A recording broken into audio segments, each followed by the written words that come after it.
The Earnestly Speaking podcast is a show that is founded on free-flowing conversation and may at times venture into mature subjects. Listener discretion is advised. Welcome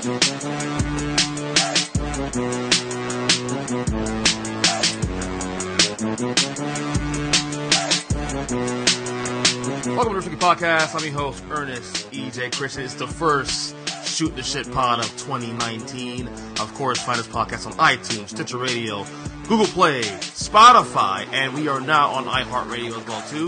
Of course, we do this every month. First off, ladies first, Rosalyn Ross. Mrs. Ross, Happy New Year. Happy New Year. Let me ask you a question. What is the statute of limitations on that, saying Happy New Year? 10 days, 20 days, 2 months, 3, the whole year, what? Dude, I'm going to find a person in March that I haven't seen in a while, and I'm going to tell them Happy New Year, just so they can then get mad and create a whole Facebook post about how dumb and crazy I am. So that'll be my next great big piece of artwork.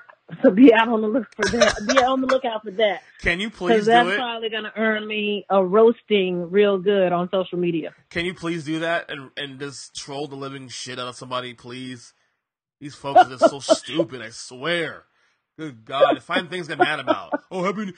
This person Happy New Year, and we're now on March 15th now. Like, shut up, dude. There's people starving. Yeah, it's going to happen. That. You know what I'm saying? Come on now. And of course, the man, G.W. Gross, or as we call him, G. Steelio.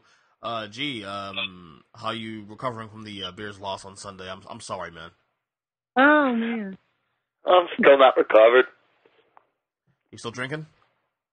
No, I had to stop drinking, or else it was going to get pretty violent in the household. So, did you really turn? Did you turn your phone? You say you were going to turn your phone. Did you turn your phone during the game? Oh yeah, 100%. I couldn't deal with people trying to call me or talk to me or anything like that. So at 4:30, I put off my phone, I put it in my bedroom, and that was it. Because I kept having this urge to text you during the game, and I was like, nah, he probably really did turn off his phone. Let me just leave him alone.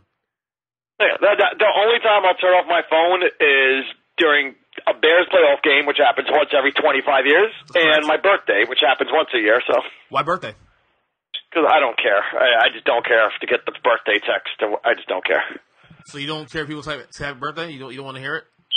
No, because what's so happy about it? Like, really, I'm one of those people. I don't care about my birthday, so I don't really care to hear people act like they care about my birthday. So that's just me. Gee, why are you like that? Why are you? I've been like that since I was 17. I don't know what happened. Something happened at 17, and I was just a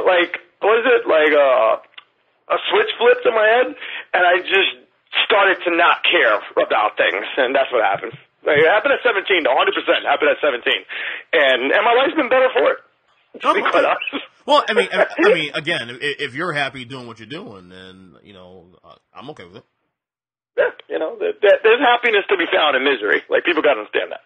Misery loves company, man. Yeah, and especially when you're lonely by yourself, I shouldn't say lonely, alone. Like, I shouldn't say lonely. Lonely sounds so depressing. Like I hate that. People are like, oh, you're such a lonely person. Like, no, I'm not. Like, you could be a loner but not be lonely. Like, I'm not lonely. I just don't want to be around people. Like, big difference. Let me ask you a question. Is it possible? I'm glad you said that. Is it possible to be a extrovert but still have introvert tendencies? I say yes. Yeah, that's me. Yeah, 100%. Yeah, 100%. I'm like that.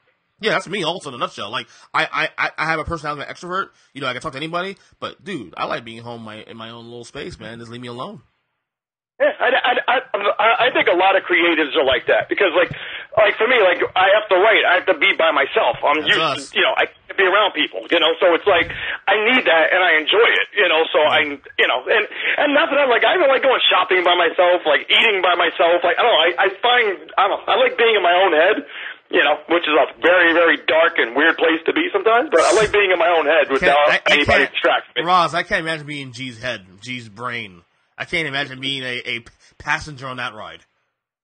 I can't either, but can you imagine, like, what he's like without without going inward, as we say in yoga? Like, without working out his stuff on the inside of him, can you imagine, like, what he would be like if he didn't do that? Like, if he was always on, it would be scary stuff. Yeah, it'd be too much. So we're glad you have your meditation, focus on G, get quiet time, as I like to call it. But I get it. I'm also, like, somebody was just saying this the other day. Like, a friend of mine told me that they got into a debate with another person about whether or not to put me on, like, some committee for this big party that's happening in Memphis. Mm-hmm.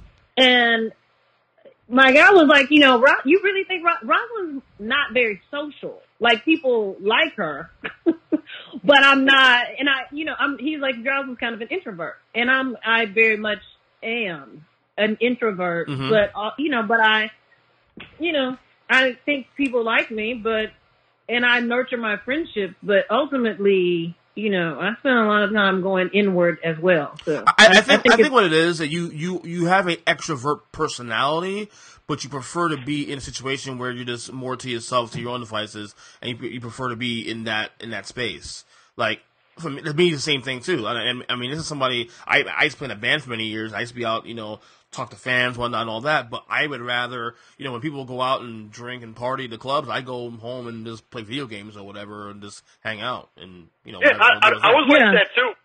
When I was part of a band, it was really weird. Like I didn't care to hang out after we performed, which was always the weird thing. I don't know, and I did it with one of my best friends, Nick Steelio, right. And like he was the guy that he wanted to talk to the girls right away after we performed or whatever. And I was like, all right, I would just take. I mean, for me it was easy. I was just the vocalist. I just packed my microphone and went home. I didn't have to pack an amp or a drum kit or anything. So I was just like, all right, I'll take my mic stand, my mic. They're like, you leaving? Like, I'm going home. And then that would be it. Like, I didn't care. I did not want to be a part of any of that. Do you miss those days, G, playing music and stuff? Do you miss those days at all? The band? No, absolutely do not miss the band. Why? I hated it. I hated practicing. I hated it. I hated the fact I had to be on board with 3 or 4 other people at a time. I hated it. Which is why I was always better as a solo artist. Like, always. Always just... Gee, you played an instrument or you... No, I was just a vocalist. No, I can't play rap or sing? Wait, rapping? I know you can rap, but were you singing? I would carry harmonies with Nick, but I wouldn't say I was singing. I was just kind of like in the background, very low, carrying a harmony, but I would never be a lead singer. Do you have material to share, G? It's like we can hear this. Rapping? Do you have material to share? Let's get a track. Of you, tracks I can share. I might play on this podcast today. I know. Let's definitely come back from breaking music. Damn, just like that. Shut down. Looks like that. You know what's funny? Totally not. Me and Nick, I think, actually made better music after we left the band, or we disbanded the band, I should say, and we just did music on our own. Like, it was just better music, I thought, when it was just me and him being the only 2 creators in the room. Because if you think my personality's he's a lunatic, this kid. And I'm probably the only person he listens to. He's a complete lunatic, Nick. So, but our music was a lot better outside of a band. By the way, I missed your podcast with Nick, by the way, for the record. Yeah, I think you and him are the only ones that miss it because he keeps asking me, "Hey man, you want to record a file?" I'm like, "No." Why? I miss it, G. I like y'all together. I like y'all.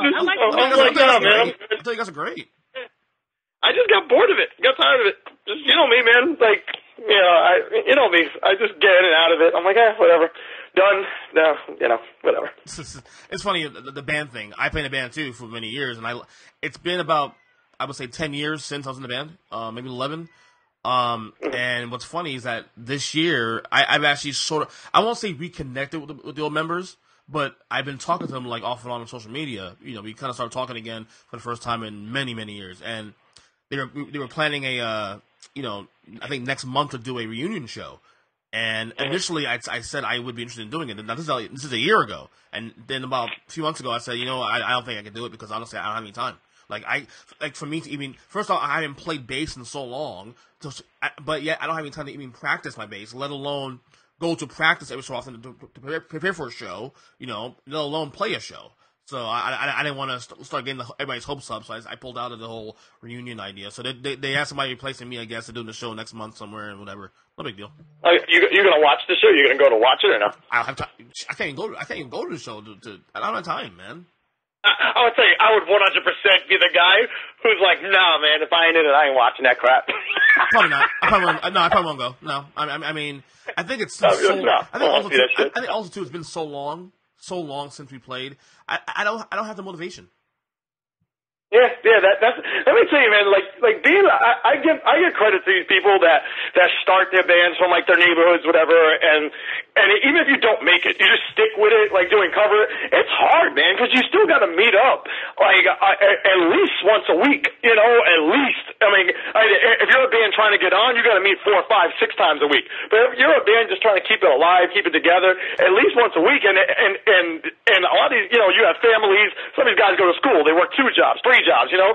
It's a lot of dedication, and it was just like, I didn't even like these people I was in a band with. But so gee, for me, it was a lot easier to cut the ties. But gee, to be fair, is it any different than what we do as writers and bloggers and podcasters and whatnot? Is it any different though? Really?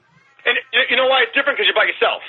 That's why. You don't have to rely on, you know, because my band, it was annoying. Because you know me, I've always worked early shifts in my life. Mm-hmm. And, like, my bass player couldn't get to practice till, like, 11 o'clock at night. Oh, God. You know, my drummer was always high and drunk off his mind.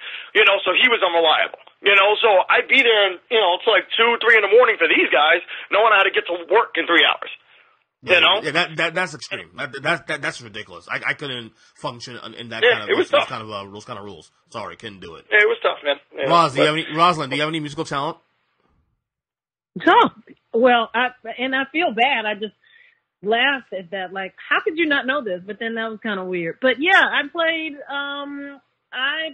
flute for like 15, 12 years, 13 years, and why do I not know that?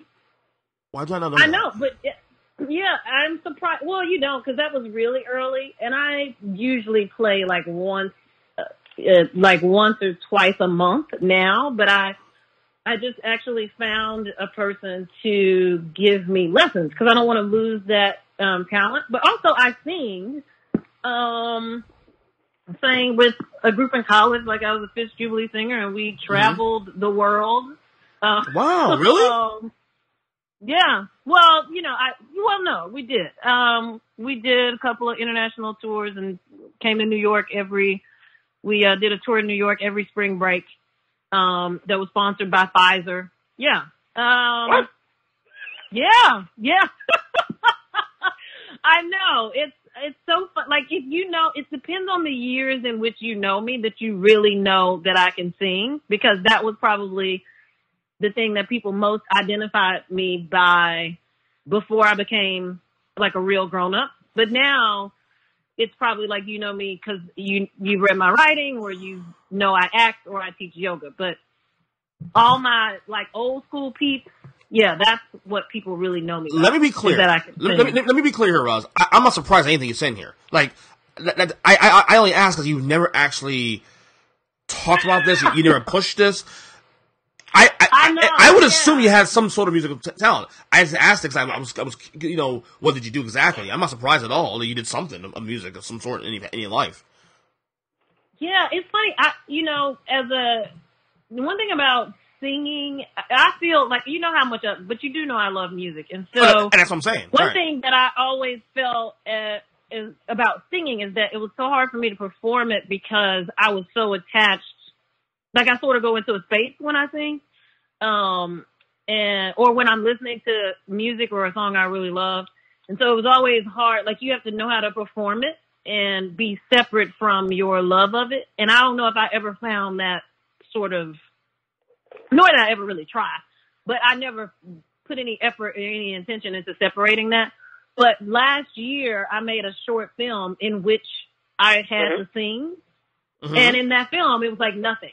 Like, I felt like I was acting, and so it was just enough of separation for me from the talent that I was actually able to perform. But if you just told me tomorrow night, go and sing this song, I'd really be like, are you serious? Not because I'd be shy, but just because, you know, you have to learn how to perform. As G knows, like, you love a song, and then you got to get on stage and do all the moves, and you have to learn how to perform. You know what sucks about me? I'm actually terrible at remembering lyrics. The worst. Like, so, your own lyrics, or just in general? What do you mean? Like, say you wrote a song and you had to perform a song as though you wrote the song. Oh no, it'd be like my lyrics. That's what I'm saying, right? Like if I had to prepare for a show, I literally will only listen to the songs that I had to perform for the whole week. Like, it's that bad.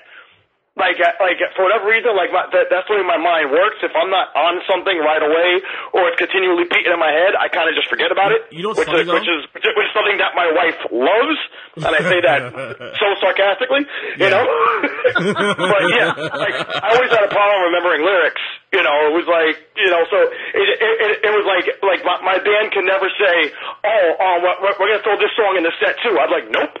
Can't do it, because I'm not going to remember these lyrics that I wrote in the next 2 days. I was just terrible at it. By the way, speaking of music, Roz, I didn't tell you this, but G and I are planning on doing a bracketology on the best songs in New Jack Swing history. Oh, wow. Yeah. I'm actually... Even though I already told EJ that if Poison by Velvet DeVoe doesn't win, then I'm going to have to rig it. It's up there. I mean, you got a lot of options there. But that's definitely in the mix. I'll tell you that right now.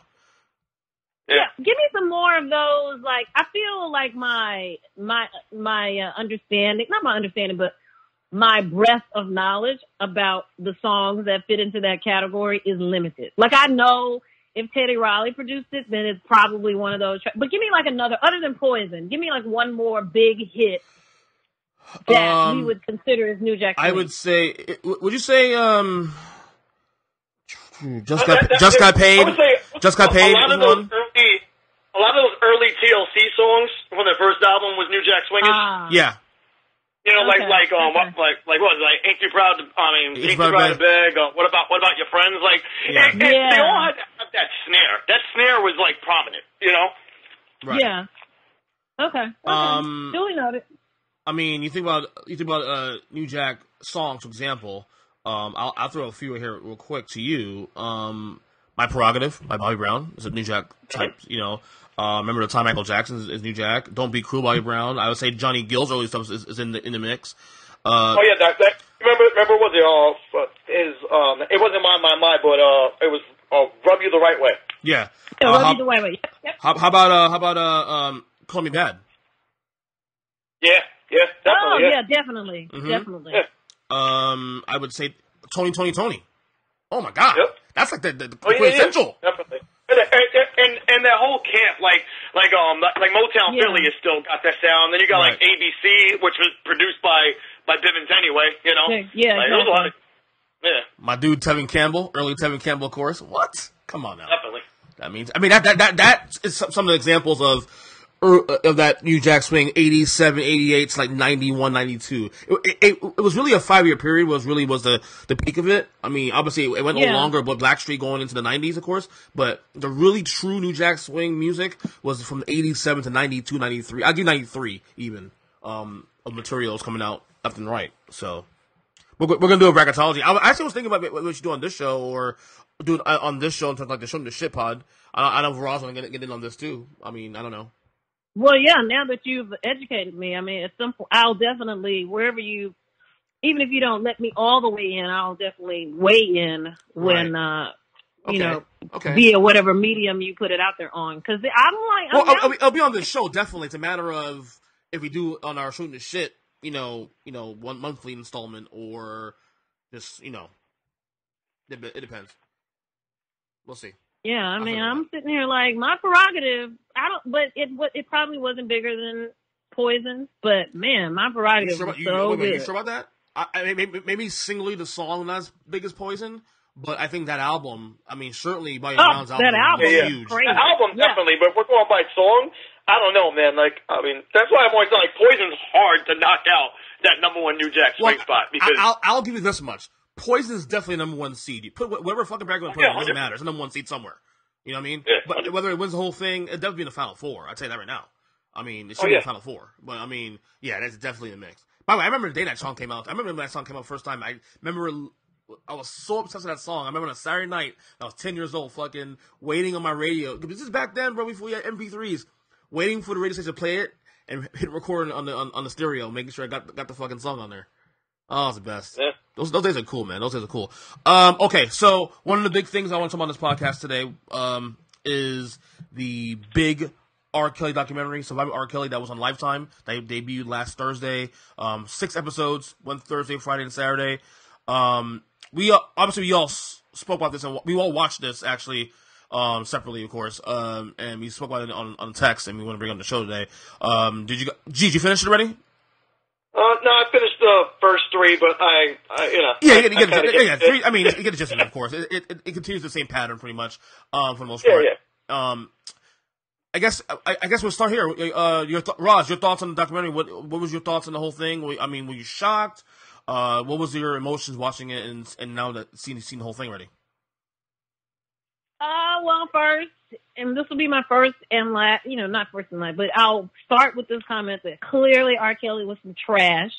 And also, I find this, the way that this man was, before I get to the stuff about, how horribly he treated these girls, again, the music person in me is like, this dude was not a genius. Like, he made really good songs. Don't get me wrong. R. Kelly made really, really good songs. Particularly that first album, like Sex Me, that changed the whole way that people were writing R&B at the time. Also, he, lyrically, it was raunchy as hell. People weren't exactly doing that, like straight up doing it. I think there had been a lot of covert messaging to that point, but It was straight up raunchy. Also, if you remember, like at that same time, Aaron Hall dropped his first solo project, and they were similar in style. But R. Kelly, but R. Kelly, took it all the way to the next level. And basically, to me, I always have felt like that completely killed Aaron Hall's momentum. Yeah. Because it was so similar, but it was also so much more outrageous that he sort of knocked Aaron out of that category. But R. Kelly made good songs, but he wasn't a great singer. So when I kept hearing people when I just heard his voice, I'm like, this dude's voice was okay. He was not a great singer, but he made some ridiculously good songs. So I'll give him. So you're saying that he was not a genius in that way. He's just a very good artist who wrote good songs. That's it. He wrote, yeah. And to say genius, and again, like my dad used to always say, my dad was really critical, really critical of the Luthers and the Anita Baker, Luther Vandross, like Freddie Jackson, because he always used to say all of those songs, their songs all sound alike. And I remember that was my thing about Babyface. Like, he was a great producer, but all of his songs had the same chords. Every song Babyface made used very similar chord progressions. And that's kind of the way I feel about R. Kelly. Like, a lot of the stuff he made for other people, when you heard it, you knew it was R. Kelly because it was produced really strongly in his voice as well as his normal chord progression. So, that spares me maybe from having to consider I'm giving up a genius. I liked his song, but I was not a huge fan of his voice at all. Like, he was just an okay singer to me, but he made some pretty good, sonically cool. I feel like you want to say he's overrated. I can't say he's overrated. This man made if you look at any of the R&B lists over the last few years, I probably went through about 10 of them the other night, and whether you're looking at the top 100 R&B songs of the 90s or top 25 R&B songs of all time, he's on all of those lists. So I can't say he's overrated, but just watching how he was discussed in this documentary as this musical genius and how, and people talking about his family, particularly early on, was his voice, and I'm just like, he was okay as a singer. And he made dope songs. Wow. But he was not, I don't feel like he was a genius. But I can't take anything away from him, though. I wouldn't dare try to do that on the music side. On the human being side, what can you even say about a person? Let me ask you this. How invested were you? Because we're all about the same age here. And we all know about R. Kelly for, since day one when he came with public announcement back in the early 90s. We all knew about who he was. I mean, we always heard whispers about things. The Aaliyah thing, for example, we heard about that back when we were in high school. I mean, this is nothing new to us, really, necessarily. I think, for me anyway, the shocking part was how far this has gone and how it continues today. And there's just like no restrictions on what he's done. It's not just young girls anymore. It's also women in general, women he was married to, and the abuse. It wasn't just young girls and whatnot. I guess what I'm gonna say is that, were you shocked that it went even further than you probably thought it was, say, 20 years ago? Well, right. So and you guys grew up in big markets, right? So right, correct. Y'all, when you come up in New York, it's kind of the center of the universe. So news happens, and I always feel like New Yorkers are very close to. Well, let me be clear real quick. Let me be clear. By then I was in Florida, though. By then I was in Miami. So this is okay. Well, especially, to me, my people who live in bigger markets, mm-hmm. I feel like, that kind of news was the news of Aaliyah was a big deal. And you probably were 4 or 5 people removed from somebody who actually knew this thing for real, mm-hmm. actually knew it for a fact. Whereas I remember in Memphis, that just kind of blew through. You hear something like that, and it's that can't be right. That's the most ridiculous thing I've ever heard. And then you don't hear about it again until years later the tape surfaces. And by the time the tape surfaced, I was mostly done with him. You know what I mean? By the time he actually went to trial, I felt very strongly that he was trash. Right. So in that way, I don't think I learned.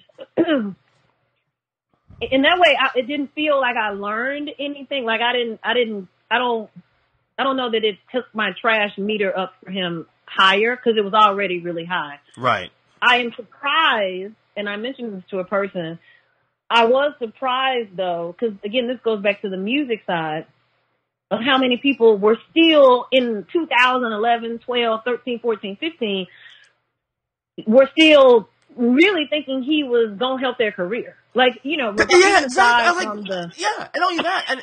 And we're pretty plugged in with music in the industry, and I'll get to in a second, of course.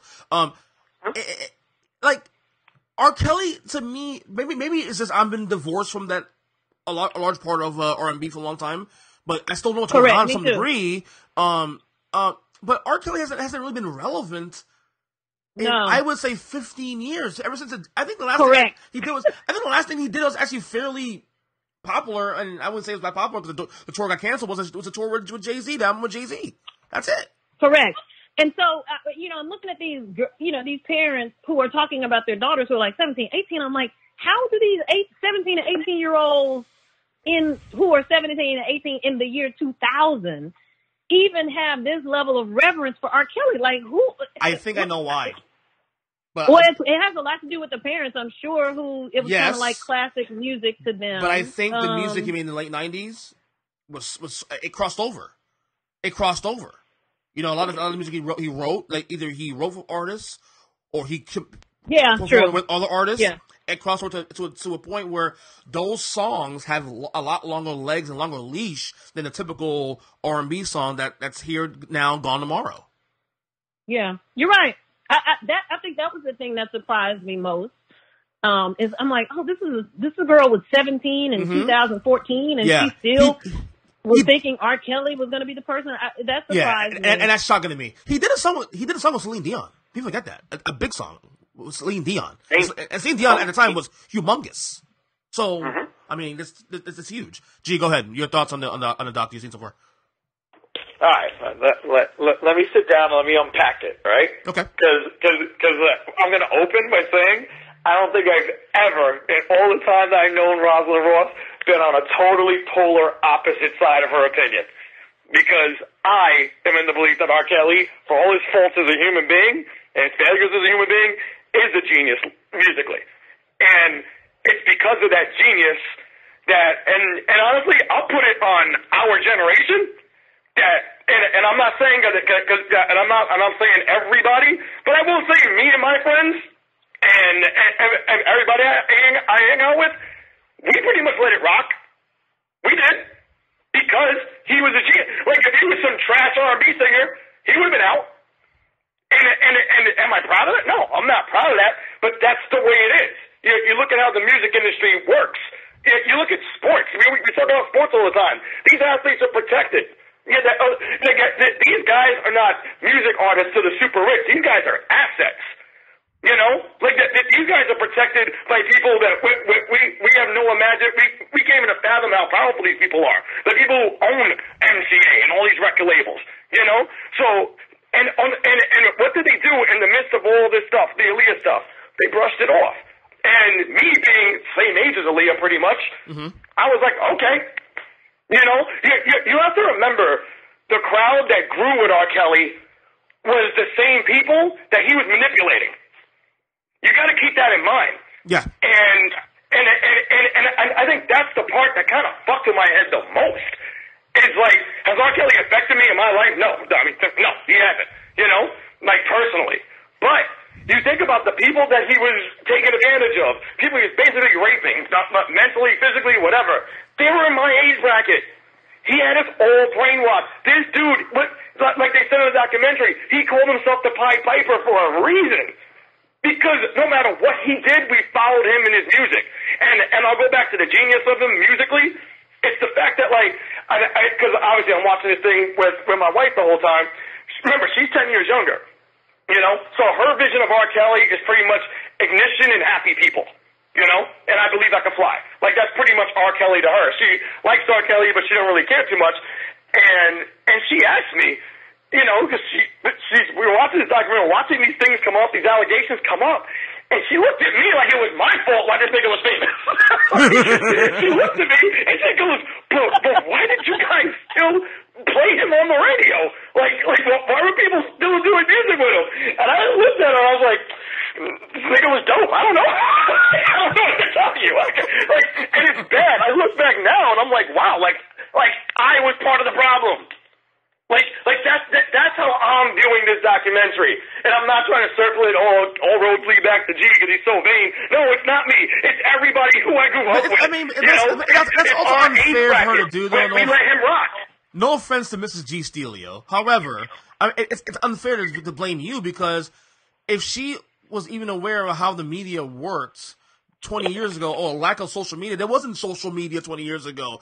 Anything you found out was through BET or The Source or Vibe magazine or the early stages of the internet. And back then, no one really had access to that stuff until like maybe the late 90s.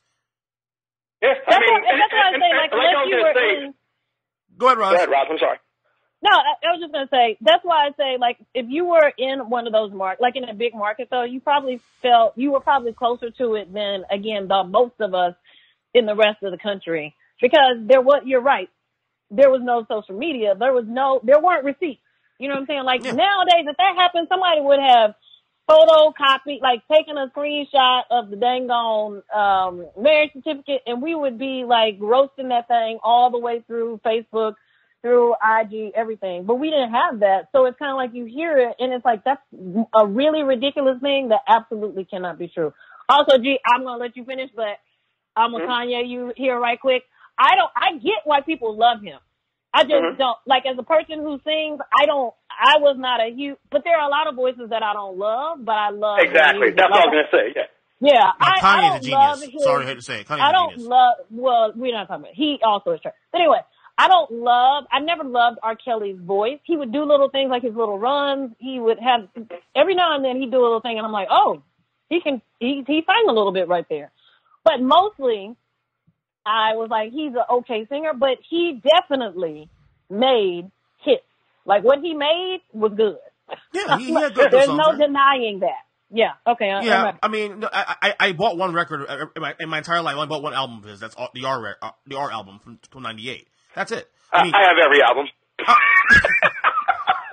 Every album. Well, by the time I just downloaded all the stuff, way. right? Wait, G, you have all the way through. Like I know I have Sex Me, I have R, I have TP2. I got every single album.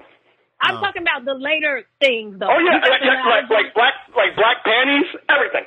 Yep. Oh my God! Be careful. Wait. Let me rephrase that. Did you buy the album or did you download it? Pish posh. Because it takes more effort to buy. Like to me, it'd be a lot more. If you bought the record on money instead of buying. I mean, I will say this: I bought more than I've just downloaded. Okay. Yeah. Okay. Fair enough. Go I literally supported the guy. Okay, go ahead. So, continue, G, with your so I was going to wrap up the whole genius thing, because in the same conversation I had with her, we were just looking at him, the clips or whatever, listening to the songs, and how everybody wanted to work with him, right? And I was like, listen, you know how hard it is as a music artist to excel in the three fields? And I mean excel, in the three fields of producing, writing, and performing. To hit that trifecta, you're blessed. Like you have an innate ability, and I'm not saying like a J. Cole. Yeah, J. Cole produces his shit. This beat's trash. Like J. Cole's boring as a performer. I'm not saying you could do it, and anybody could do it, but to do it and excel is a gift beyond belief. And we were trying to name people that could do it. Which there are. You have like the Stevie Wonders. You had guys like that. And then I was like, then you have like a Beyonce that is just great at performing. She never produced. She's just one of the best performers ever. And that's what she excelled. R. Kelly knocked out all three. And he did it at a level that people don't really see it at, and that's the reason why I say his genius is evident. And when you talk about not just his music, like this guy, if he was featured on a record, it meant something. You could ask Fat Joe who got a hit out of him, Young Jeezy got a hit out of him, Omarion, Ray J, like people who had one-hit wonders. It was usually because R. Kelly wrote for them, like Sparkle. Which was a badass song. Be Careful was a badass song, and then when she kind of described the whole video thing, it was kind of creepy, And then when you hear it now, it's kind of creepy, but Be Careful when it came out was a dope song, man, And that's the reason why I say it sucks, because all of us got mind fucked by R. Kelly. And if someone like Ross, who was basically just like, Rosalyn Ross, not Rick Ross that I just mentioned. If you're someone like Ross, who was mature enough and just like, you know what, I'm done with this clown ass dude, I'm good, then good for you. Me? I was like, yo, this dude just did Thawing, and in my closet, part 97, I want to hear it.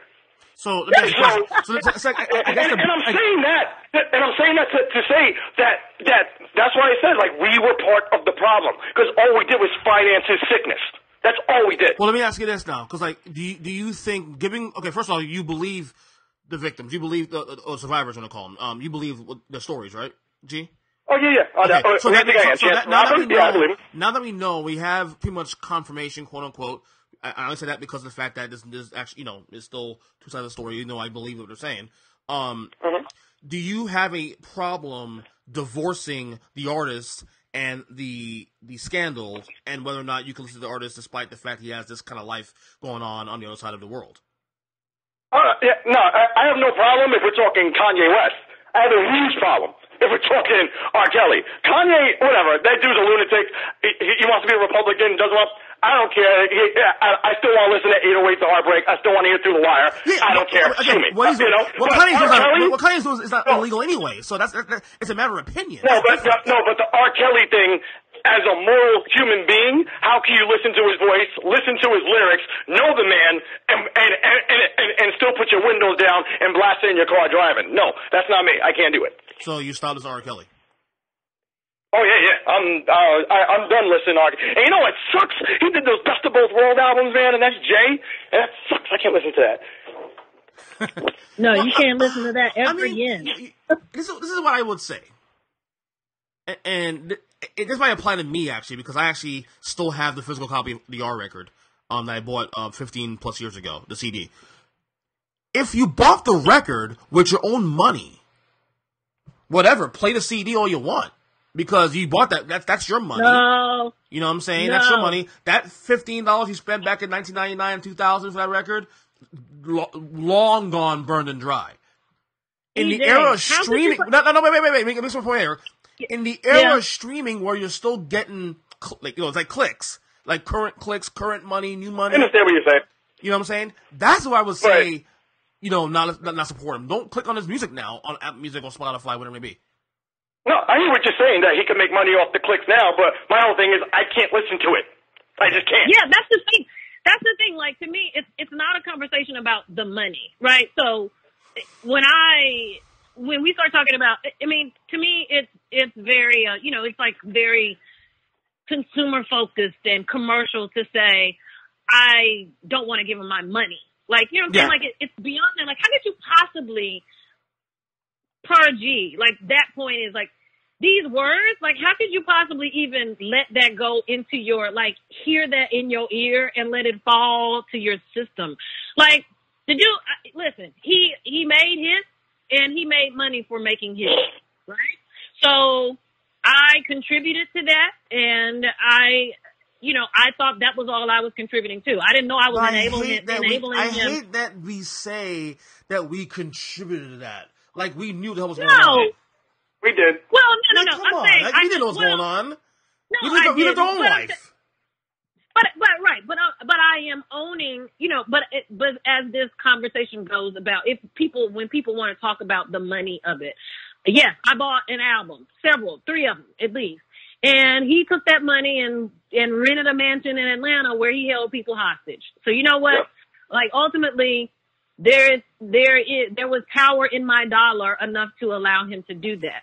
But when we have the conversation about continued support of him, I don't feel like we're having a money conversation. I feel like we're having like a moral conversation. A moral conversation. We're having an energy conversation, like a frequency. Like, this dude vibrates at a low. He's trash. And so, and here's the thing. And I remember reading, and this was before I even was done with him, but I remember reading an article in the Village Voice probably 15 years ago, maybe longer than that, where a music reviewer who, for some reason, I feel like was Ta-Nehisi Coates. I don't know if he ever wrote for The Voice, and I never remembered this reviewer's name. But they did a whole section in the music section in The Voice about how R. Kelly, basically, his songs were basically nursery rhymes. And even that review, even that critique was not about him being a pedophile. It was just about his music. But it really harped on the idea that, like, he wrote these very simplistic lyrics, almost in a very nursery rhyme sort of pentameter, like sort of cadence. And even then, like, even now to think about that and to listen to songs like Seems Like You're Ready and Your Body's Calling Me and freaking Ignition, which definitely is like a nursery rhyme. Like, it's a jam. It's a jam. But I mean, even you think about it, like if you think about it, it's so easy. Like, these lyrics are very easy. Again, they made a great song. But it's almost as though he was speaking to these kids early. You know what I mean? Like, it's hard for me to even process how you could listen to what he describes in his songs now and not at least get a passing picture in your mind of him exacting these very sexual things. I think my larger point is this, though. And let me give you an example. No, let's say I do understand what you're saying. No. There's another point to make here too. Let's say G says, I still like his music and I'll play his music once in a while. Are we going to judge G based on that? Kinda. I wouldn't. I mean, kind of. That is me, though. I don't know. Maybe I'm just a little. Because honestly, let's just say, whatever. I go to Roger's house or whatever, and I walk in the door, and she's playing like Down Low and all this other nonsense and Toya Toing, which used to be my favorite R. Kelly song. I'm gonna be like, this is what you listen to in your house? You know, like when you're cleaning the house, you listen to this dude. Like, you know, and let me tell you, it sucks because it even brought me thinking about songs he wrote for other artists. And like the whole Aaliyah AJ about a number thing. Yeah. You're like, damn, that Aaliyah album was unbelievable. I mean, he unbelievable. Wrote. Well, first off, for me, it's okay with the R. Kelly thing. For me, not hard for me to divorce myself from him because I wasn't really a huge fan anyway. Like, I love a couple songs here and there. I have the R album, but prior to, you know, I heard an R. Kelly song actually a couple days ago just because it randomly came up on my thing, but I hadn't heard R. Kelly song probably in about 10 years.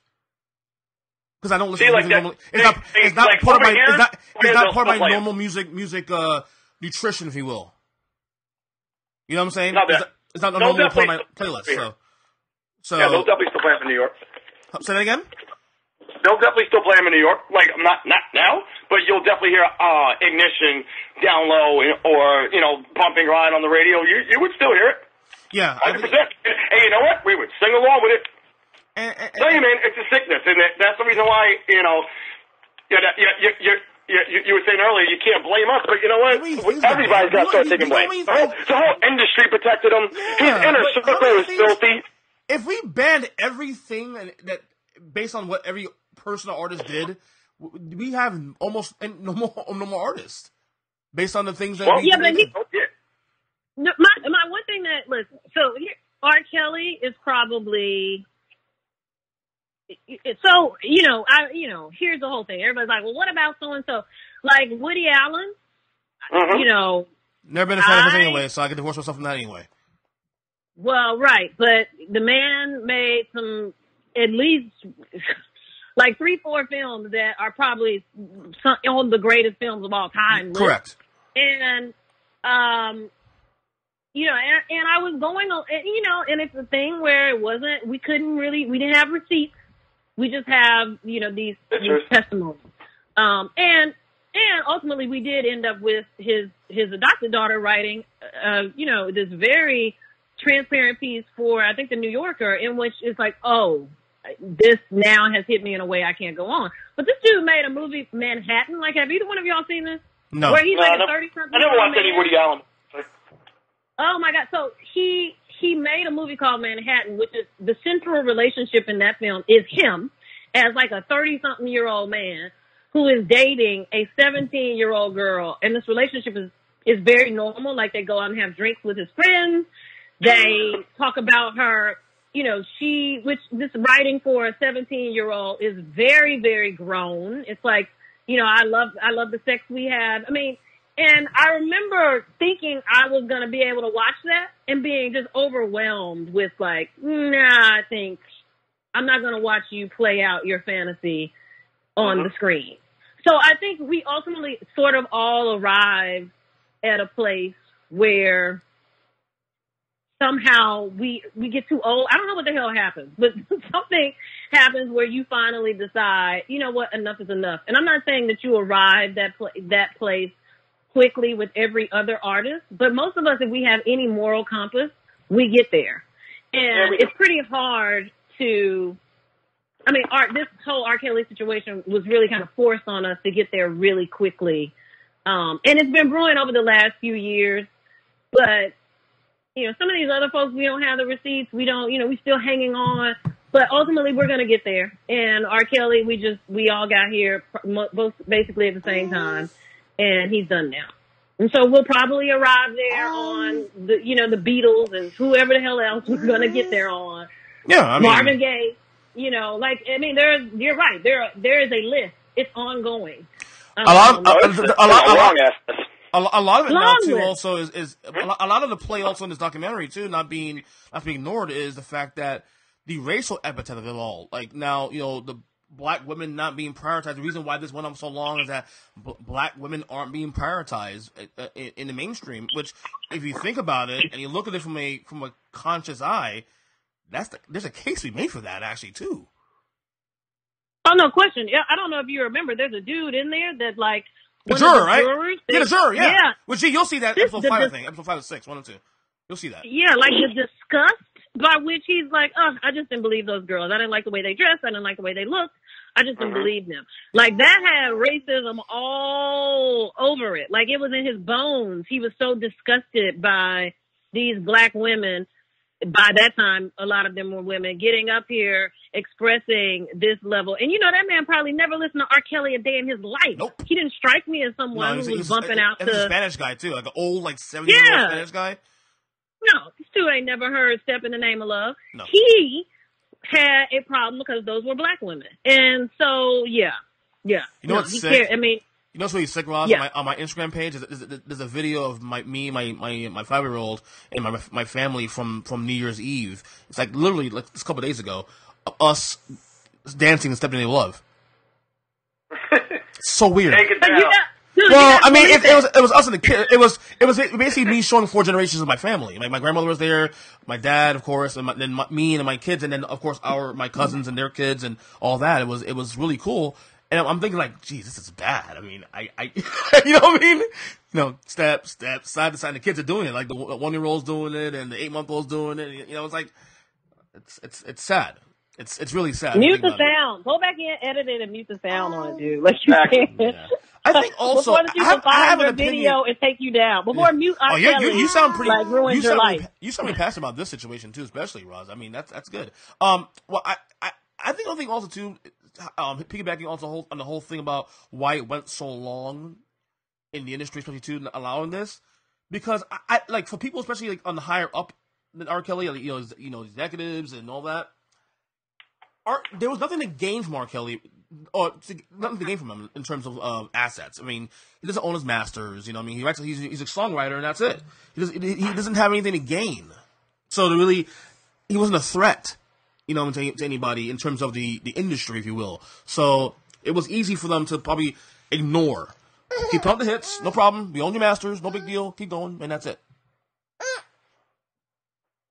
You know what I'm saying? I expect the bottom line is somebody was still making money off him, which is why he was still around.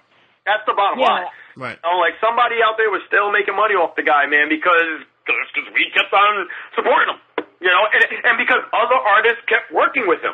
I mean, let's not ignore that fact. All of a sudden, every artist coming out like, "Oh, I feel so bad, man. Please, man, you're not naive." Lady Gaga today just came out and said she's actually taking up one of the songs she did with R. Kelly. I think on one of her albums, she's taking off that track.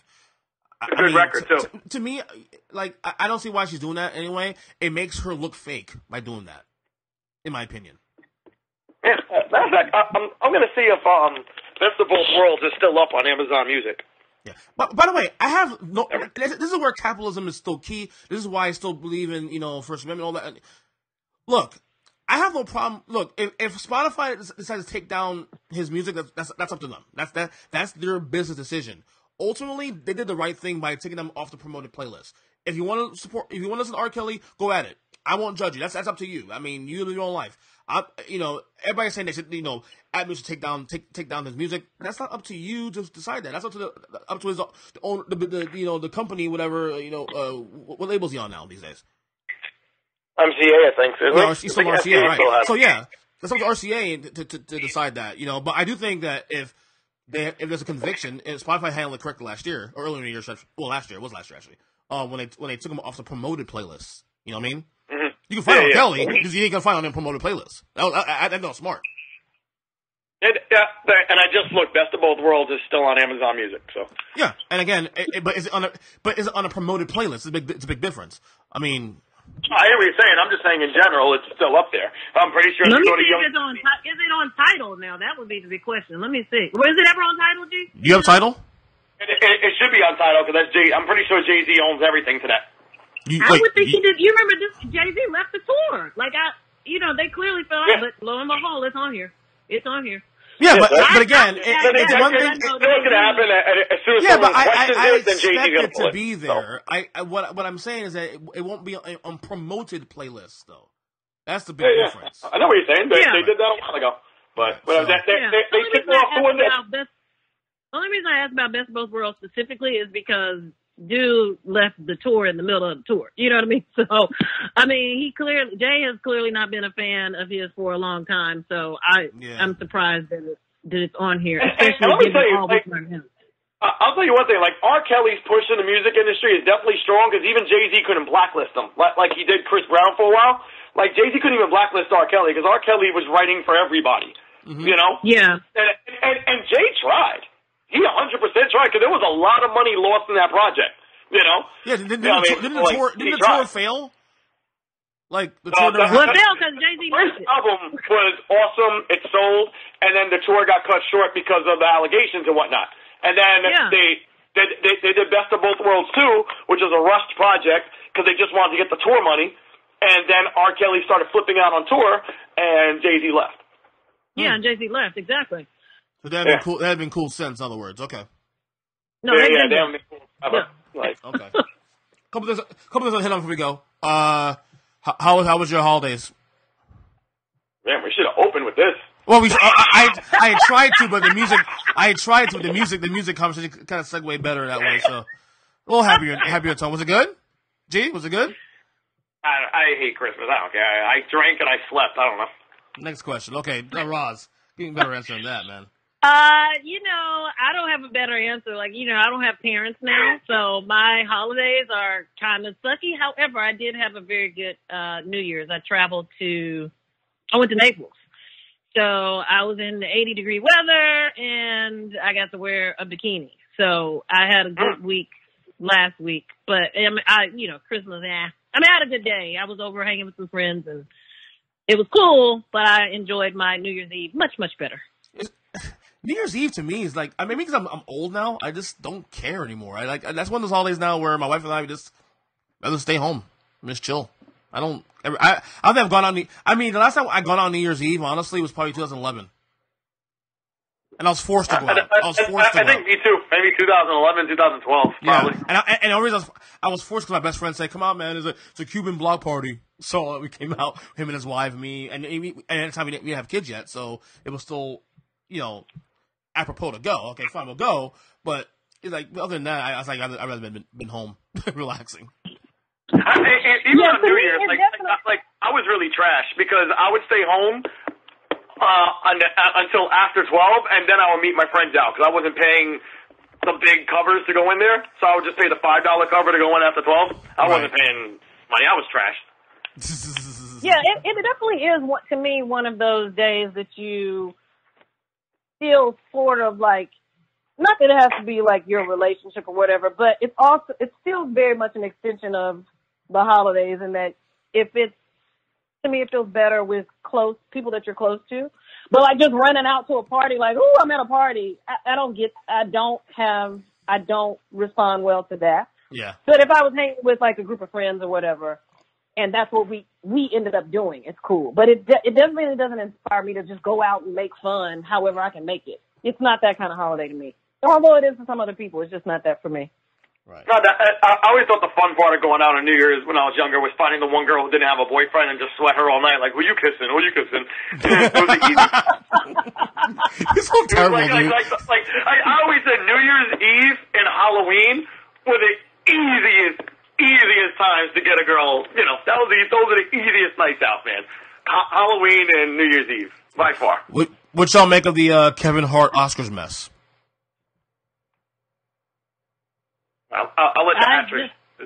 Yeah, so people don't know, Kevin Hart had some tweets years ago about gays, basically, saying he don't know how he reacted. His son, if he found out his son was gay and whatnot, and folks got up in arms. And Kevin Hart was supposed to host the Oscars, and now he's not hosting the Oscars anymore. And he apologized for it, and then he's still apologizing for it, and people aren't still unsatisfied. So he said, "Fuck it, I'm done." Which by the way, he did the right thing. I'm done. Oh, that's once. Delete your tweets, people. Yeah, thank you. Hello. That's my lesson here. Delete your tweets.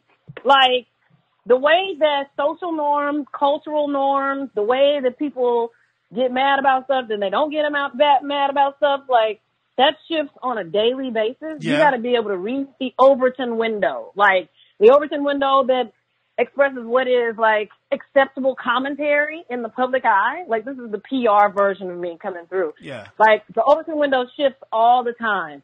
Delete your freaking tweets. They should be. But Roz, especially when you have money, you should have somebody auditing them junks all the time. That was so Memphis of me to say them junks on this call. But on a basic level, though, how sick is it that I'm going to spend some time on a fucking computer or your phone, whatever it may be, and just go through your one timeline and go through 6 years of commentary what you said?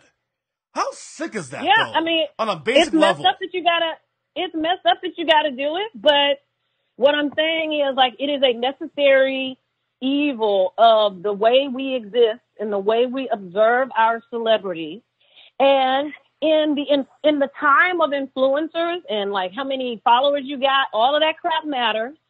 Then you have to tend to that like it matters. And I'm surprised. And listen, I think I got I can't even say that. What he said was messed up.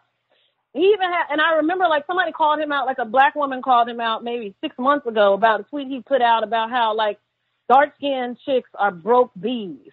And I wouldn't have found that funny in 2010 when he actually posted it. So I definitely don't find it funny in 2019. It's not funny, I agree. But have we gotten? Let's have an honest conversation here about this. Haven't we gotten soft now as people though? Like, is everything scrutinized now? They can't say a fucking thing anymore, but nothing. See, this is the shit. This is the reason why Donald Trump became president. This shit. No, I agree. But here's my last thing I'll say about it, because I know G has like he has a very expert opinion on this. Yes, he does. I'm sure he does. but like, my whole thing is like, I'm not gonna die because of something I shouldn't. Like, if I get pulled over by the police and I shouldn't have gotten pulled over by the police, I'm going to probably still work very hard to keep that set of circumstances really manageable, because I know that the odds may be high that I could die. And so in that moment, I have to say, you know, if I really express how I feel, it could lead to my death. And do I want to die, or do I want to express how I feel? And that's the same way I feel about these tweets. Like, you can be mad and say, I shouldn't have to, you know, examine my tweets, so I won't. And then you can let your career die.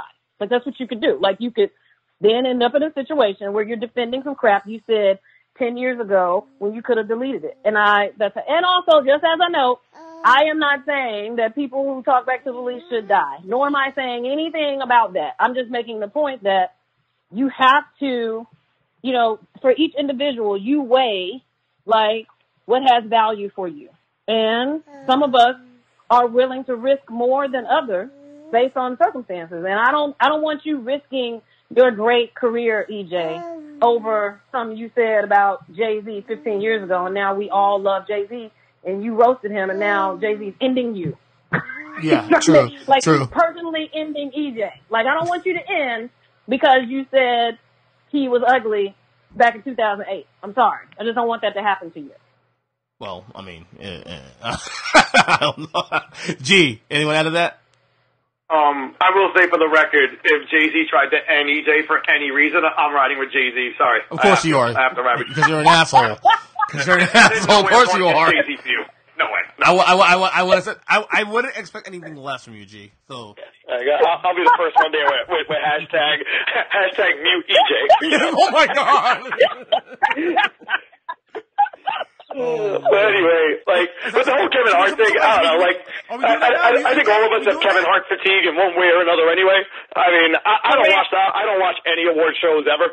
Like, I just don't. I make it my business to never watch an award show, you know. But like, I don't care. I know for him, it was one of those things he wanted to do in his career, which for a lot of comedians it is, and I can understand that. You know, that's the biggest platform you could probably get to spread your audience. Not even spread your audience. It's just nationally recognized. It's a big thing for comedians. So I can understand him wanting to do it, and it kind of hurt him, you know, that he's not going to do it. But I give him credit now for just saying, you know what, fuck it, I'm done with that part of my life. I don't want to talk about it no more. I give him credit for that, because he seems to be Kevin Harted out himself, because he doesn't want to talk about it anymore. You know, and you know, it's just unfortunate that people will do this. But we just saw this happen. What was it? We see this happen every NFL draft. We see this happen. Correct. Kyler Murray. Yes. Yeah, like we've seen the Kyler Murray tweet. Not for nothing, even Mitch Trubisky was catching shit because when he was like 17 or 16, he tweeted out, "I love kissing titties." Like, he got caught for that. You know, it's like anything. You know, and it's just stupid. It's like, and I especially hate it when they take it from a kid's perspective. It's like, come on, unless it's something uber racist, you know, you go like, all right, you know, put up the red flag, you know. But if it's something just stupid and just talking in general is dumb. And for Kevin Hart, and you know, this goes back to what you said about us being soft. Like, I don't understand how you can even be a comedian nowadays. You can't joke about anybody. You can't joke about women. Can't joke about black people. Can't joke about white people. Can't joke about politicians. You can't have an opinion. And comedians always go against the great comedians go against the grain and say the outrageous. George Carlin went against religion, for Christ's sake. I mean, you have the Eddie Murphys, the Richard Pryors, who talked about racism and homosexuality blatantly, and it's hilarious. You have Dave Chappelle, who's so anti-government and still makes fun of white people, and you can't do this anymore because everybody's so sensitive. I think right now in the entertainment industry, the hardest thing to be right now is funny. Hey, G, I think I feel you on that, and I get it. I think maybe there is a small, possibility that there's something about your personal platform that somehow attaches to your personal thought life. Because I was did either of you see Gerard Carmichael's stand-up on Netflix? No, but I will now. Thank you. You should. It's really good. But he has a very odd sense of humor, and some of the stuff he said made me cringe. And even in Dave Chappelle's last couple of the ones that came out back to back, he had some stuff where I was like, oh, are we still saying that? But I think there's something intellectually that happens when we say, oh, they're performing now. But then you're sitting at your house tweeting those random thoughts. It feels like it's actually how you feel. Whereas when you're on stage, maybe we don't associate it as closely. I don't know. But I do sense that I agree with you that it's a real hard profession to have at this point. But at the very least, delete your tweets. Because I don't really see a lot I'm of so people with you. Just delete roasted. your tweets. Yeah, I don't see a lot of people getting roasted about what they said on stage. Now, it happens, but that doesn't, what they're going back and finding is what feels more like your personal thoughts. And you're getting raked over the coals for that. So, hashtag, delete the tweets, people. Yeah. Hashtag delete tweets, think later. Delete now, think later. Yeah. Get them out of there. All right, before you guys go, Roz, favorite ice cream? Wait, what? What are ice cream? Read the tweets. Read the text. You say read the text. You'll see what I'm talking about. Go back up a little bit. Let me pull it up. This is for our listeners here who don't know what we do off air here when we text each other before shows and topics and just talking points here and that. G and I when G and I before coming on here today we decided to have some fun here a little bit, and while you were delayed to responding. Favorite ice cream flavors, G? Really? Seriously? Read it. No. Roz, read it verbatim. Read it verbatim. EJ's always posting topics, and I'm like, I don't care, man. Just whatever. G goes, if cookie dough isn't the unanimous answer, then just tells me I need new friends. I said, definitely. Cookies yeah, and cream. I don't know. I don't eat cookie dough. I mean, wait, are we talking about cookies and cream ice cream, or are we actually talking about the people who eat raw cookie dough? Because I don't do that at all. No, favorite ice cream, that's all. Oh, okay, good. We assume, well, we saw the text.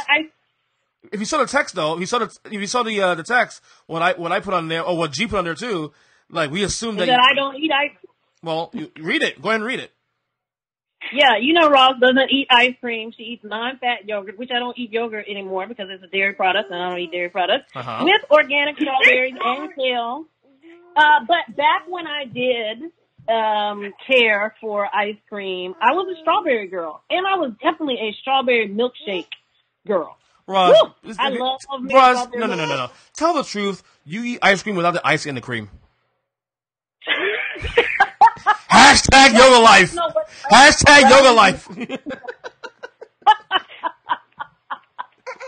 What did G say? Gee, what did he say to that? 5-day cleanse after for her? Yeah, that she goes on a 5-day cleanse. What did she have to rid her body? The foulness. The foulness. The foulness. Yeah. And I go, be like Roz. Yeah, because y'all were worried I was going to come on here and be cussing everybody out, get out of here. But no, I'm a strawberry ice cream girl. F y'all N-words. Oh, God. This is great. Anyway, Wait a minute, I can be the only one. What's y'all's favorite ice cream flavors before we get off of here? Please, someone enlighten me. Cookies and cream next. Although, not to sound all girly here, I do like sprinkles in my ice cream too. Oh yeah, I do too. I like sprinkles. Oh my God, there's two of us. Yeah, I like sprinkles. Wow. It's just more sugar. Like, why wouldn't I like it? Exactly. Thank you. Hello. All right, guys. Great pod today. Roz, you first.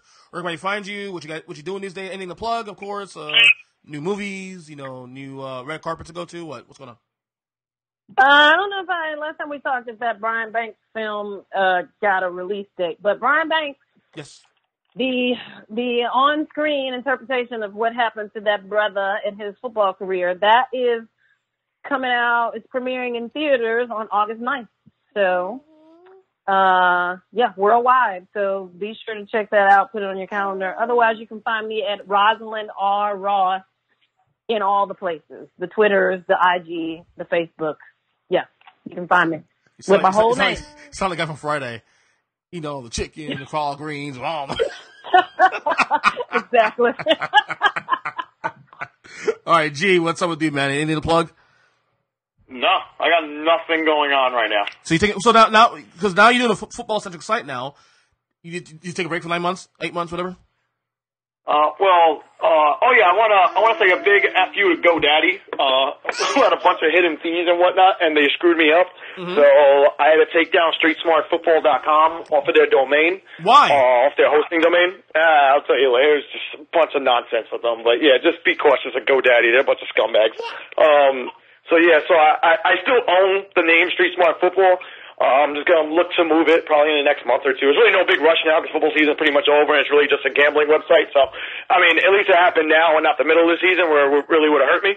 So, whatever. But, yeah, I lost all my writings that were up there and everything. Everything's just gone into oblivion now. Get the hell out. Are you serious? Yeah, I lost 100% everything off the site. So, yeah, so I got nothing going on there. And the Bears Ball podcast, me and Mike Brez are looking to start up a whole network website with the Bears Brawl. He's doing a bunch of draft deep dives during the off season, and we're trying to get a couple more guys. We got another podcast coming on the Bears Brawl. I'll probably do a college podcast and stray away from the Bears Brawl once that season comes, but that's months ahead. So like I said, right now I got nothing going on. Bring back the gambling podcast, buddy. Bring back the gambling podcast. That was fun. Beating Vegas? Gee, I'm sorry. I don't think I wanted to tell you this, but I'm so sorry about the Bears.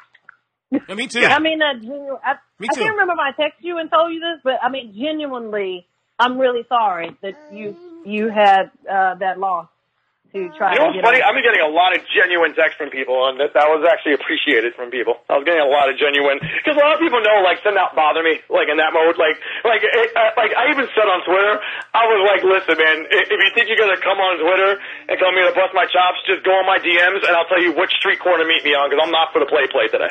Like, I'm sorry. I am a sore loser to the 10th power. So, like, that's not the time to really mess with me. I'm as sorry as the fucking Eagles. You know why the Eagles? Yeah. I mean, that was the craziest thing, because you know me, I hate New York sports teams, especially the New York Giants, but I was getting so much support from all my Giants friends because we were playing the Eagles. Exactly. Or Saints. So, anyway, whatever. So hope we find out. We meet again. We'll find out your new site, of course, and a new place to find your site, I guess, and all that, and the latest project. So, great show today as always. And we're doing it. This has been 3 shows in a row, month to month. We're doing it. Here we go. Dare I say this is a regularly scheduled podcast now? You know what? Yeah, but I'm making sure of that also too, and I think my schedule's been working out pretty great too, where I make sure I at least get this in every once a month with you guys. So it's been great, man. Cool. Looking forward to the next EJ, Roz, I'll talk to you guys later. All right, guys. Take care, all right? Later. All right, later.